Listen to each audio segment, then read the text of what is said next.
Hi, I'm Peter Adamson, and you're listening to the History of Philosophy podcast, brought to you with the support of King's College London and the Leverhulme Trust, online at www.historyofphilosophy.net.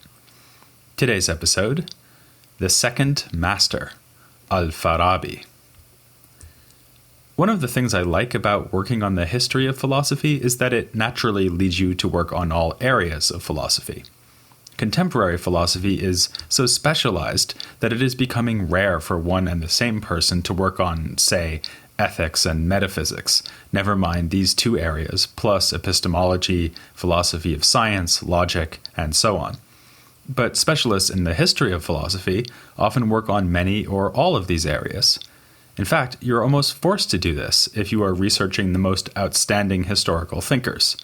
Part of their greatness is often their ability to make innovations within many branches of philosophy, and to show how these branches are part of the same tree.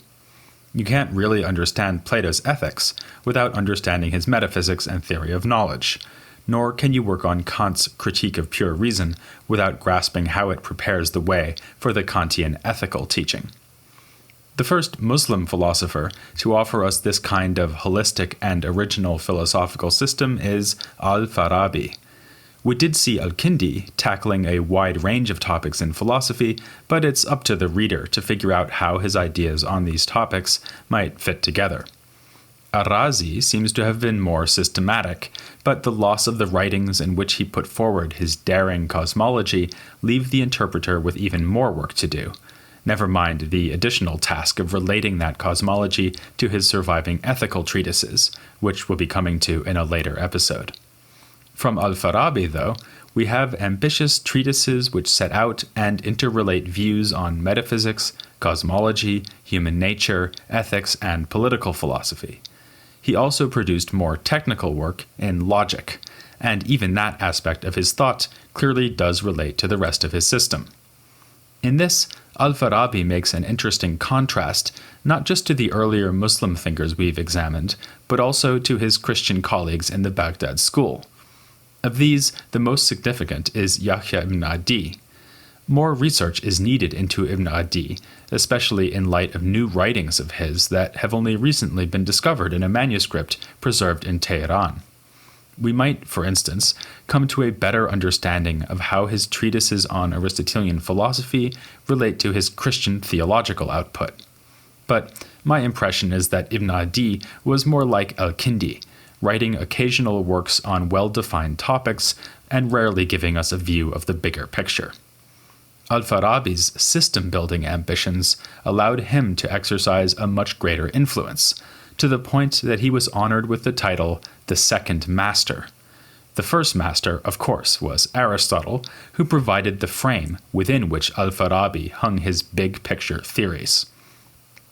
Because of his philosophical achievement and his influence, it would be nice if I could paint you a detailed picture of al-Farabi's life, but we unfortunately don't know much about that. His name provides a first clue and indicates that he came originally from Central Asia, either from Farab in Khorasan or Faryab in Turkestan. We already saw that he was associated with the Baghdad peripatetic school, and in particular that he was the teacher of Yahya ibn Adi. This was not his only important Christian colleague. He tells us himself that he studied with another Christian named Yohanna ibn Khailan. We also know that later in life he traveled to Syria and Egypt. He died in Damascus in the year 950 or 951. Here he enjoyed the patronage of Saif ad-Dawla, who fought wars with the Byzantines and other enemies to establish a kingdom in northern Syria, with Aleppo at its center. With his itinerant career and his dependence on the support of warlords, al-Farabi's biography anticipates that of Avicenna, who was likewise forced to spend his life moving from one city and patron to another. The broad outlines of Avicenna's philosophical system also look back to al-Farabi. Both were enthusiastic and talented logicians, who wholeheartedly embraced the late ancient idea that philosophy must be grounded in the study of logic. From al-Farabi, Avicenna took over an understanding of God as a first cause who creates the rest of the universe by emanating it from himself. this process of emanation occurs necessarily and is achieved through a series of intermediaries. Al-Farabi also anticipates Avicenna by integrating his theory of knowledge into that emanationist system, and making one and the same separate intellect responsible for both human knowledge and the forms of things down here on Earth. There can be no doubting Avicenna's originality, but some of what seems to be new with him is actually original with al-Farabi. Avicenna and later thinkers like Averroes and Maimonides in Andalusia single out al-Farabi as the most important thinker of the early Arabic tradition, and mostly ignore or disdain other predecessors. Modern scholars have unfortunately tended to follow suit, and given little thought to al-Farabi's own intellectual context. But he was in some respects a typical member of the Baghdad school, even if he went beyond their core project of imitating the late ancient commentators on Aristotle. He did write commentaries of his own. These include a now-lost treatise devoted to Aristotle's ethics and numerous surviving writings on logic. Many of these are just summaries or paraphrases of the sort that was produced in antiquity by the rhetorician Themistius, remember him? And which will be produced again in the 12th century by Averroes. But we do have al-Farabi's full commentary as well as his paraphrase for Aristotle's On Interpretation. Inevitably, this leads al-Farabi to tackle our favorite philosophical puzzle from Aristotle's logic, the sea battle argument for determinism. We saw last time that Ibn Adi devoted a treatise to this argument, and although I'm aware that its familiarity may now be breeding contempt, it's worth looking briefly at what al-Farabi has to say too. I promise not to bring it up again for a while, in fact, not until we get to Latin medieval philosophy. In his commentary on Aristotle's On Interpretation, al-Farabi challenges the usual assumption that Aristotle is trying to defeat an argument for determinism. That can't be right, because determinism is a topic that would be appropriately discussed in physics or metaphysics, whereas here, Aristotle is doing logic. So we should understand things the other way around. When Aristotle denies that the present truth of propositions about the future shows that future events are necessary, he is simply assuming that the future events are not necessary. According to al-Farabi, this is blindingly obvious and the sort of thing only doubted by the more disreputable sort of Islamic theologian. As we'll see later, Islamic theology and disrepute are rarely far apart, as far as al-Farabi is concerned. On al-Farabi's interpretation, Aristotle is bringing up the deterministic argument only to make a point about the truth of propositions, which is relevant in logic. The point would be that propositions about the future cannot yet be settled as true or false, since otherwise the absurd consequence of determinism would follow. Al-Farabi admits, though, that this solution will be awkward for someone who thinks that God knows the future. After all, if there is no truth now about whether I'll keep my promise to shut up about the sea battle until I get to Latin medieval philosophy, how can God know now whether I will keep that promise? It's actually not clear whether al-Farabi would accept that God knows such things. It may well be that he anticipates Avicenna yet again, in thinking that God in a sense lacks knowledge of particular events in our world, and that's something I do promise to say more about soon. Nonetheless, al-Farabi now offers a second solution of his own, which I think has great philosophical merit. He says that present truths seem to make future events necessary only because the occurrence of those events is implied by the truth of the present propositions predicting them. In other words, if I say there will be a sea battle tomorrow, then that of course implies that there will be a sea battle tomorrow. But although there is a necessary connection between the statement and the event, the truth of the statement itself is not necessary. Rather, my statement, there will be a sea battle tomorrow, is contingently true, if it is true at all. So, if it is true, it only implies that the sea battle will take place contingently, not necessarily. By contrast, if I say 2 plus 2 will equal 4 tomorrow, what I say now is necessarily true because what it predicts is necessary. As we know from past episodes, Aristotelians had always discussed knowledge within the rubric of Aristotle's logic, and reasonably enough, since the posterior analytics, the crowning glory of his logical writings, is the closest thing we have to a work by Aristotle on epistemology. We have a detailed paraphrase of it by al-Farabi, and also a fascinating little treatise called On the Conditions of Certainty. Here, he lays out the various kinds of belief we can have, culminating in the perfectly certain beliefs envisioned by Aristotle in the posterior analytics. According to al-Farabi, we should only count ourselves as absolutely certain when what we believe is necessarily, essentially, and permanently true. Notice that this seems to suggest there is no absolute certainty about future events like sea battles, since those are certainly not permanent or essential. And as we just saw, they are not necessary either. That's one reason I suspect that al-Farabi wasn't really worried about God's knowledge of the future. If future events aren't the sort of things one can know with absolute certainty, and all God's knowledge is absolutely certain, then future events just aren't part of what God knows. Al-Farabi also draws on the posterior analytics when he lays out his conception of the philosophical curriculum as a whole. He does this in several of his works, for instance in his Philosophy of Aristotle, an overview of Aristotle's philosophical writings. As we saw, al-Kindi also wrote a work along these lines, but al-Farabi seems to be considerably better informed. He's more in the dark when it comes to Plato, but that didn't stop him from writing a companion piece to this work on Aristotle called the Philosophy of Plato. As I mentioned before, Plato's dialogues were probably never known in complete translations in Arabic, though some were known in paraphrase summaries. Al-Farabi is likely not even using such summaries, but rather a translation of an ancient introduction to Plato. He simply goes through the dialogues title by title, often restricting himself to a dubious etymological explanation of each title. By the way, there's a third work often considered to form a trilogy along with the works on Plato and Aristotle, which argues for the harmony between the teachings of these two philosophers. But I think fairly convincing arguments have been made that it is either inauthentic or an early work whose contents al-Farabi later came to reject, so I won't say any more about it here. In the Philosophy of Aristotle, and in another work called The Attainment of Happiness, al-Farabi sets out his understanding of the late antique philosophical curriculum. In his version of this course of study, one should unsurprisingly begin with logic, thereafter progressing to physics and then metaphysics. Finally, one should turn to the practical subjects of ethics and political philosophy.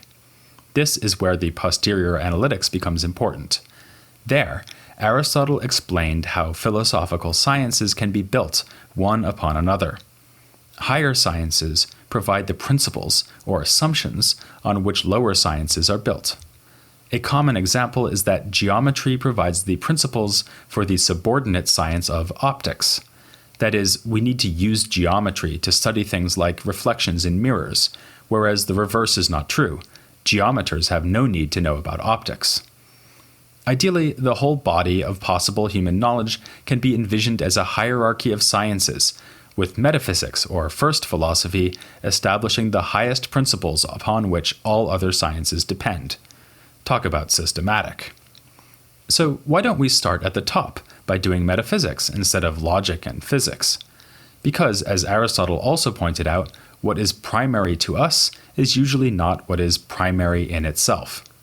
The most dramatic example is God. He is the first among causes, but certainly not the first cause we are aware of, or the easiest cause for us to understand. Rather, we begin with the everyday physical objects in the world around us, and having understood these, work our way up towards understanding more fundamental principles, including God. But al-Farabi resists the temptation to say that first philosophy is simply the study of God as first cause of all things. In a little essay he wrote on the purposes of Aristotle's metaphysics, al-Farabi remarks that many people have been confused by this work because they assumed first philosophy must be nothing other than theology. Al-Kindi is an obvious culprit. He said precisely this at the beginning of his On First Philosophy. Instead, al-Farabi wants to insist Aristotle's metaphysics is devoted to all the topics that are most primary among the sciences. That includes theology, insofar as God is the first cause of being for all other things, but also such principles as the law of non-contradiction, which Aristotle duly tackles in the 4th book of the Metaphysics. Brief though this little essay is, Avicenna found it invaluable. He tells us that he read the Metaphysics dozens of times, but never understood it until he came across al-Farabi's little explanation. Presumably, what he found so helpful was al-Farabi's rejection of the purely theological reading of Aristotle that was so prevalent in the Arabic tradition. So, now we know what al-Farabi would like us to do: fully realize our potential for knowledge by working our way up from familiar things to genuinely primary things, and grasping all the sciences as one interlocking system. This constitutes what he calls ultimate happiness for mankind, hence the title of his work, The Attainment of Happiness. But how do we get from where we are now as mere podcast enthusiasts to where al-Farabi would like us to be? To answer that question, we need to turn from his systematic account of his philosophical curriculum to his systematic account of the universe. We find this laid out in his 2 most ambitious works, which have the not particularly punchy titles Principles of the Opinions of the Inhabitants of the Virtuous City and The Political Regime. These are the texts I mentioned earlier, which begin with accounts of the entire cosmos before moving on to discuss mankind and the ideal political arrangements in our cities. In these works, al-Farabi begins not from what is familiar to us, but from what is truly primary. In just a few brilliantly innovative paragraphs, al-Farabi begins by fusing together the emanationist scheme of Neoplatonism with ideas taken from Aristotle. You'll probably remember that, for Aristotle, God is a pure mind, which is the first cause of motion for the entire universe. You may not recall, though, that Aristotle posits not just this highest separate intellect, but one intellect for each of the simple motions of the heavenly bodies. Broadly following this idea, al-Farabi tells us, without argument, that every heavenly sphere has its own intellect. The Neoplatonic part comes in when he adds that these intellects and spheres descend from God in a kind of cascade of causation. God begins this cascade by emanating a first intellect, which is associated with the outermost sphere of the heavens. This sounds a lot like Plotinus, who believed that an intellect came forth from his first principle, the One. But unlike Plotinus, al-Farabi has a whole series of celestial intellects, proceeding one by one, each one giving rise to the next, much as the first intellect came from God. The intellects are associated with the nested heavenly spheres, which are like transparent glass balls, one inside the other.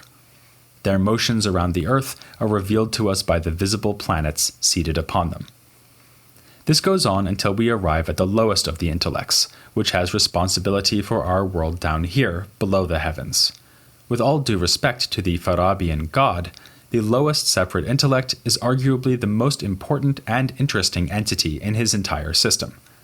Okay, it is not the first cause of all things, but it plays crucial and unique roles both in al-Farabi's cosmology and in his theory of knowledge.